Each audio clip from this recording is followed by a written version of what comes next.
গোলাম খা মালিক সত্তার, তুমি ভুলে যেও না, তুমি ভুলে যেও না, তুমি ভুলে যেও না।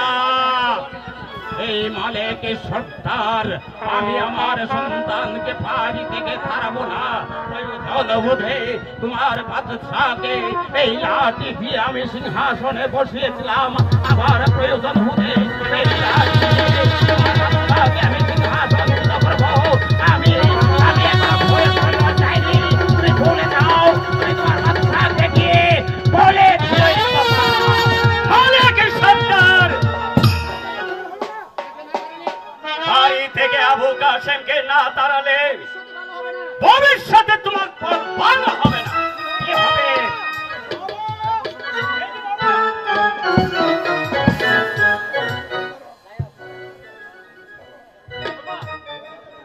আমি পরীক্ষায় প্রথম স্থান অধিকার করেছি।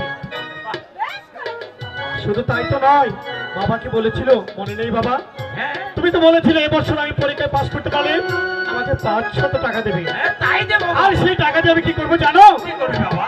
আমার মায়ের জন্য লাল টুকটুকে একটা বেনারসি শাড়ি আনবো, আর তোমার জন্য একটা পাঞ্জাবি কিনে আনবো। খুশি হবে না মা? ও মা, আমার বড্ড ক্ষুধা পেয়েছে, চলো না আমাকে খেতে দেবে। চলো চলো, আমাকে খেতে দেবে, চলো মা। এই যে দেখছি গরিবের বাড়িতে হাতির পা পড়েছে, আর সন্ধ্যা গোলাম খা আমার সঙ্গে বসে দুটো শাক ভাত খেয়ে যাবে। গোলাম খা, তুমি ভুলে যেও না, আমি আমার সন্তানকে লালন পালন করে বড় করেছি। তাকে আমি এই বাড়ি থেকে তাড়াবো না। তাকে একটা কথা তোমাকে স্মরণ করিয়ে দিয়ে রাখবে। তাকে আমার এই বুকে আগলিয়ে ধরে রাখবো। কথাটা জানো? গোলাম খা। গোলাম খা মালিক সত্তার, আমি তোমাকে আবার দ্বিতীয়বার স্মরণ করিয়ে দিতে চাই। প্রয়োজন বোধে যে লাঠি দিয়ে আমি তোমার বাদশাকে মিশরের রাজ্যে প্রতিষ্ঠিত করেছিলাম, প্রয়োজন বোধে আবার সেই লাঠি দিয়ে মিশরের বাদশাকে সিংহাসনচ্যুত করবো। কিন্তু তাই নয়, আমি এখন বুড়ো হয়ে যাইনি, আমার গায়ে বেশ জোর আছে। এখন হুঙ্কার দিলে হাজারো হাজারো কোটি কোটি আমার মতো বিশ্বের বাদশার হুঙ্কারে হয়ে যাবে। বলে যে মালিক সত্তার, বাদশার আদেশকে অমান্য করলে এই গোলামটা কিছুতেই তোমাকে ক্ষমা করবে না। আবু কাসেমকে যেখানে যে অবস্থা পাবে তাকে চুলের মুঠি ধরে আমি তাকে হত্যা করব। আমি আমার নাম শিবু সালা গোলাম কা। দাঁড়াও মালিক সত্তা, তাহলে শেষ ভারের মতো তুমি আমার একটি বাক্য শ্রবণ করে নাও। তুমি কি বলবে? আমি এই লাঠি দিয়ে তোমার বাদশাকে আমি সিংহাসনে প্রতিষ্ঠিত করেছিলাম, আবার সেই লাঠি হাতে নিয়ে তোমার বাদশাকে আমি সিংহাসনচ্যুত করে এই মিশরবাসীর কাছে আমি বুঝিয়ে দেব। এই মালিক সত্তার এখনো বুড়ো হয়নি, তার হুঙ্কারে পাগে মহিষে এক ঘাটে জল পান করে। আর মিশরের বাদশা তো এই লাঠি আর মালিক সত্তারের কাছে একটা পুত্র আমি প্রমাণ করে এখনো এই চেষ্টাকে উড়িয়ে দিতে পারি। মালিক সত্তার, কোনো কথা নয়, বাদশার আদেশ তোমার পালন করাই উচিত। আজ তোমার বাড়িতে এসেছি বলে, যাহা আপনার আদেশ নেই বলে আমি তোমাকে কিছুই করলাম না। অতএব কথাটা তুমি স্মরণে রেখো। কাসেমকে আমি যেখানে যে অবস্থা পাবো আমি সেখান থেকে ধরে এনে মালিক সত্তা, তুমি আমার বাড়িতে এসেছো বলে আজ তোমাকে কিছুই আমি করলাম না। আমার হাতে মিশরের সেরা লাঠি কানা রয়েছে। আমি ইচ্ছা করলে তোমার মতো সিপাহ সালা একটা গোলাম কেন হাজারো হাজারো গোলাম কাকে আমি এই মাটির সাথে করতে পারি। তুমি কি ভুলে গেছো আমি এই সিংহাসনে প্রতিষ্ঠিত করেছিলাম? শুধু তাই নয়,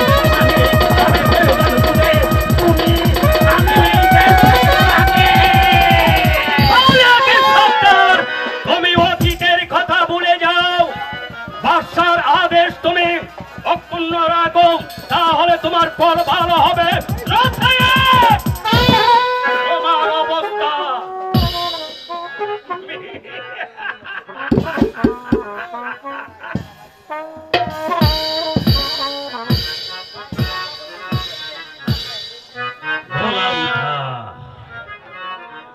মিশরের বাদশাহ আহমেদ গোলাম খাকে পাঠিয়েছে মালিক সর্দারের বাড়িতে।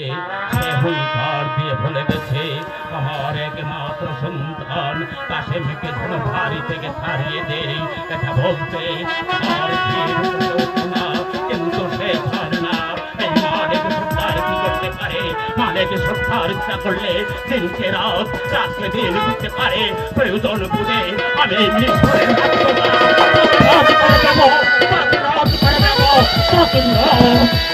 করে দেব।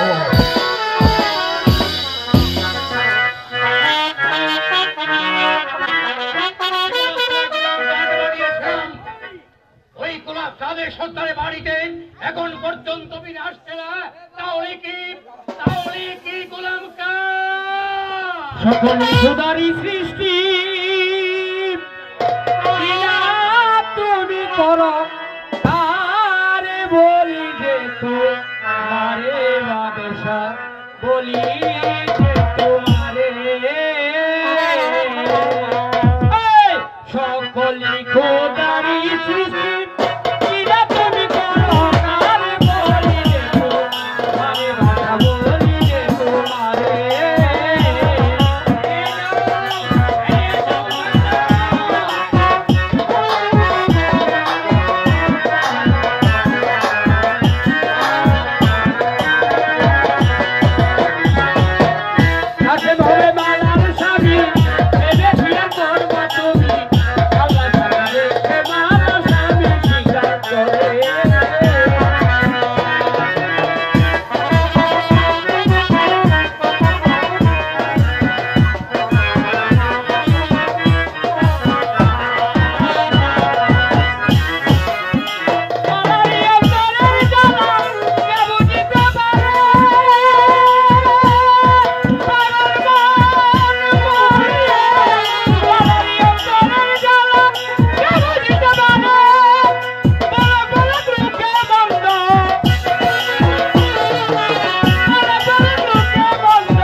আদেশ করুন জনাব। তোমাকে দিয়েছিলাম মালিক সর্দারের বাড়িতে, তারপর বলো আমার আদেশ পর সঙ্গে সঙ্গে ওই পাঁদির বাচ্চা কাজ সামনে মালিক সর্দার নিশ্চয়ই বাড়ি থেকে দাঁড়িয়ে দিয়েছে।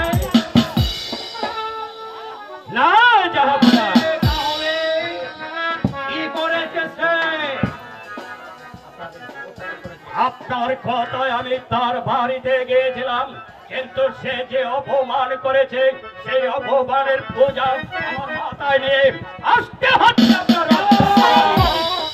এমন সমস্ত গোলাম কাপ আমার আদেশকে সে ঘৃণা বলে প্রত্যাখ্যান করলো, অদাঘাত করলো। আমি তুমি সেই ভাবি বাচ্চাকে গ্রেফতার করে নিয়ে আসতে পারলি না? জানাব, কিন্তু আপনার আদেশ নেই বলে আমি তাকে ধরে আনতে পারলাম না জানাব। আমি তোমাকে আদেশ করছি, এই মুহূর্তে তুমি চলে যাও। ওই কবির কারণে কাশনকে তুমি দেখালে যে অবস্থায় পাবে, তাকে পায়ে দড়ি বেঁধে পায়ে হাজির করবে। এটা হচ্ছে বাচ্চা আমিরের আমি তাই করবো।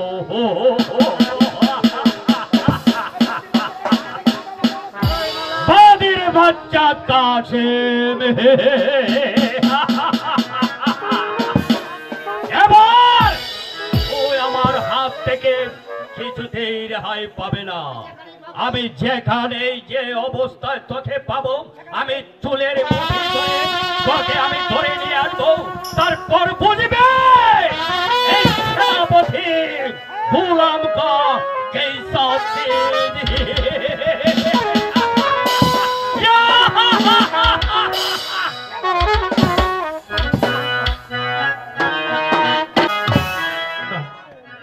কিছুতে হতে পারে না। যেই রাজ্যে প্রেম প্রীতি ভালোবাসার কোনো মূল্য নেই, সেই রাজ্যে থাকার চেয়ে না থাকাই অনেক ভালো। তাই তো এই রাজ্য ছেড়ে, মালাকে ছেড়ে আমি অনেক দূরে চলে যাব। অনেক স্বামী, তুমি তুমি আর কি বলছো স্বামী? হ্যাঁ মালা, বলো তুমি, তোমাকে ভালোবাসা কি আমার অপরাধ? কেন? তাই যদি না হবে তাহলে গোলাম খা কেন গিয়েছিল আমাদের বাড়িতে আমাকে শাসিয়ে দিতে?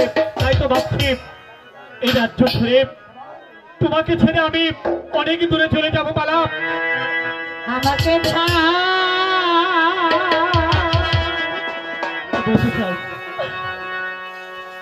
রিয়া স্বামী,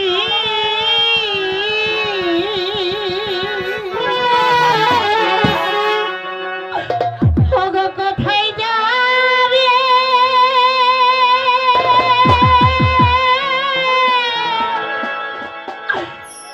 বলো শুনি।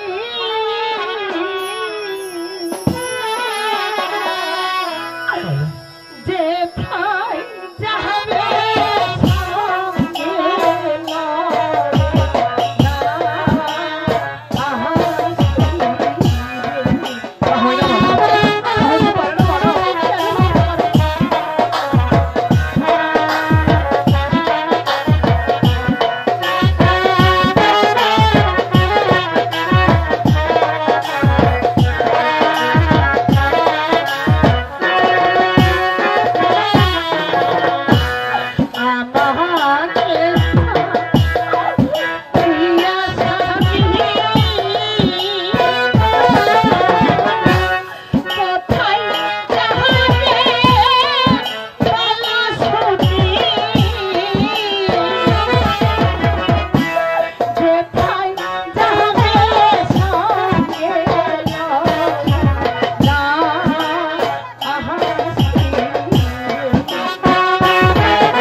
সত্যি বলছো তুমি বাবা? তুমি কি পারবে আমার হাত ধরে তোমার বাবার অট্টালিকা ছেড়ে পথে পথে ঘুরতে পারবে তুমি? পারবো স্বামী, পারবো। আমি আপনার হাত ধরে আমাকে যত দূরে যেতে হয় আমি ঠিক তত দূরে যাব। মালা, এই দুঃখ কষ্ট তুমি সইতে পারবে না মালা? পারবো।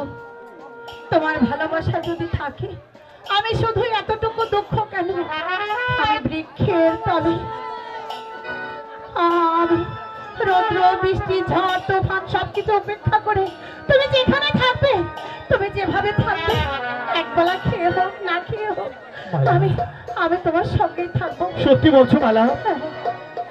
সত্যি সত্যি মালা, আজ আমি বুঝতে পেরেছি রাজ অট্টালিকায় সুখ নেই, ভালো ভালো ভোগের মধ্যে সুখ নেই, সুখ শুধু এক জায়গায় আছে। কোথায়? সেটা তোমাকে আমি বলবো না। পৃথিবীতে সুখ বলে যদি কিছু থেকে থাকে, শুনবে তুমি? শুনবো, সুখ আছে, তার নাম ভালোবাসা, তার নাম জ্বলে পুড়ে মরার মাঝে যদি কোনো সুখ থাকে, তার নাম ভালোবাসা, তার নাম প্রেম, তার নাম ভালোবাসা, তার নাম প্রেম। পৃথিবীতে সুখ বলে যদি কিছু থেকে থাকে, বলো। তার নাম ভালোবাসা, তার নাম প্রেম,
কিছুতেই পেলাম না।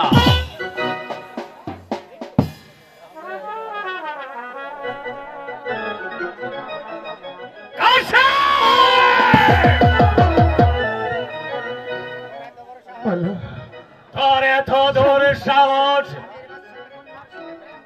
আমির বাদশার কন্যার সঙ্গে তুই প্রেমে নিবেদন করেছিস, সামান্য একটা মালিক সর্দারের ছেলে হয়ে কিনা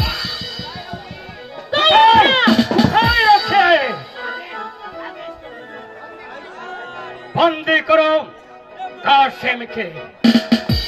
সেনাপতি গোলাম খাঁ, প্রয়োজন হয় আপনি আমায় বন্দি করুন, তবু আমার স্বামীকে আপনি ছেড়ে দিন।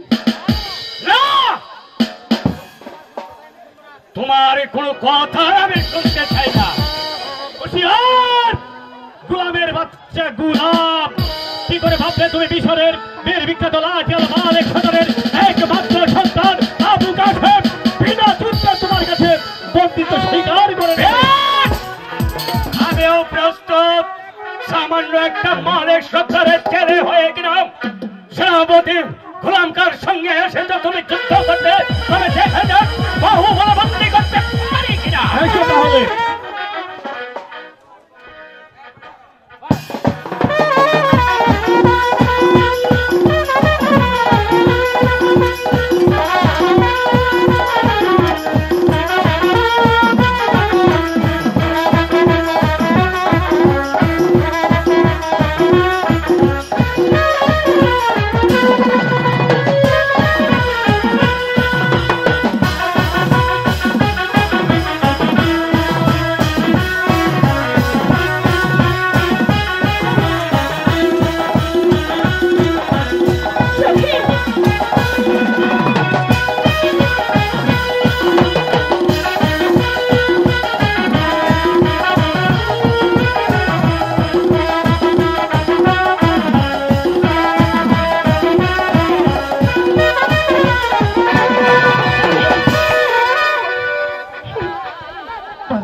তোর আগে তো না করছিলাম, আমার মনের লগে ফিনিশ করিস না, তোরে তোর গালে কলঙ্ক লাগিয়ে দিব।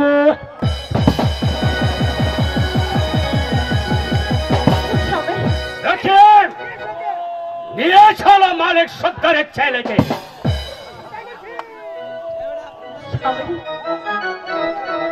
রাশেদা, আমার একটি কাজ করে দেবে রাশেদা। এই মুহূর্তে ছুটে যাবে আমাদের বাড়িতে, আর আমার বাবাকে কে বলবে ওই শয়তান গোলাম খাঁ আমাকে বন্দি করে হাল তোর করে নিয়ে গেছে। এই কাজটুকু করে দেবে। আমি তাই যাচ্ছি। স্বামী, স্বামী, একই হয়ে গেল স্বামী। মালা, স্বামী, মালা, মালা, স্বামী, সখী, সখী রে, তুই আর দেরি করিস না সখী, তুই শীঘ্রই যা আমার শ্বশুর মহাশয়ের কাছে। ঠিক আছে সখী, আমি তাই যাচ্ছি সখী, আমি তাই যাচ্ছি। মালা, আমি তোমাকে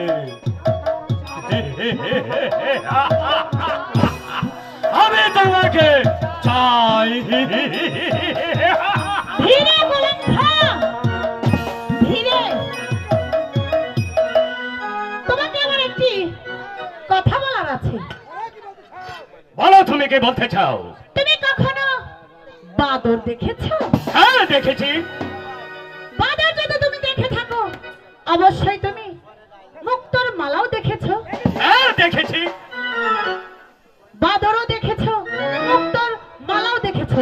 তুমি কি এটা কখনো দেখেছো বাদর মুক্তোর মালা গলায় জড়িয়ে বসে আছে? আশা করি তুমি আমি কি বলতে চাচ্ছি তা তুমি বুঝতে পেরেছো। বাদরের গলায় যেমন মুক্তোর মালা শোভা পায় না, তেমনি তোমার মতো একটা গোলামের বাচ্চা গোলামের সৌভাগ্য হয় কি করে মালাকে সে তার বধূরূপে বরণ করবে? না না, মালাকে তো তুমি এ জন্মে কখনো পাবেই না। যদি পেতেই পারো তবে সেটা তুমি যাই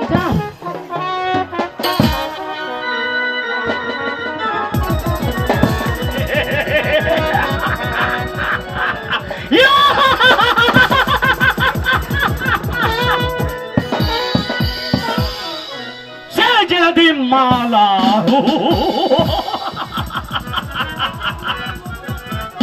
তোমার এই মধুমক্ষিমা যৌবন আমি এখনটা আমি পান করবো তবে আমার নাম শিবসালা কারেক্টন বিরজা মোহাম্মদ গুলাম গাজী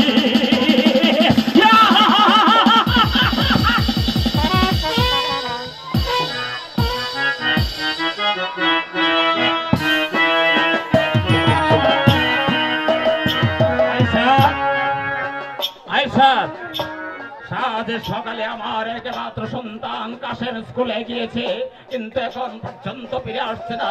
তাহলে কি কোনো অমঙ্গল ঘটেছে? আয়েশা, আমি তো কিছু বুঝতে পারছি না, কাশেম এখনো ফিরে আসছে না কেন? আমিও তো তাই ভাবছি স্বামী, আমার কাশেম এখনো ফিরে আসছে না কেন? আমার মনটা কেমন জানি খোকাচ্ছে।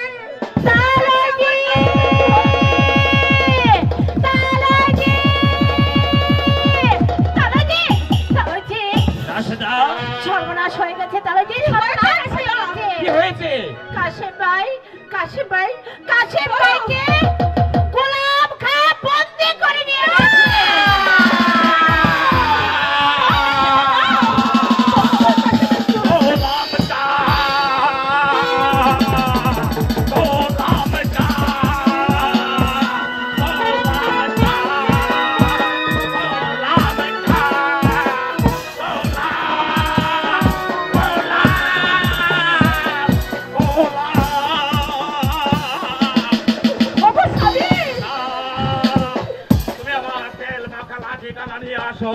তুমি আমার তেল তাই করছি স্বামী, তাই করছি। এই নাও স্বামী, তোমার তেল মাথা লাঠি দিয়ে ওই গুলাম কাল মাথাটা পাঠিয়ে আমার কাশেমকে তুমি উদ্ধার করে নিয়ে আসো। আয়েশা,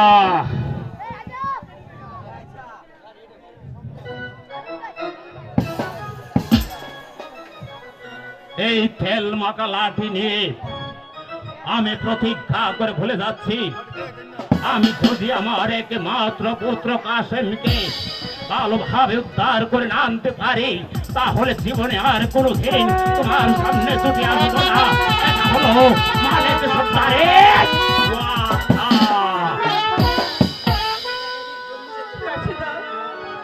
চলুন আমরাও এগিয়ে চলো রাশিদা, চলুন।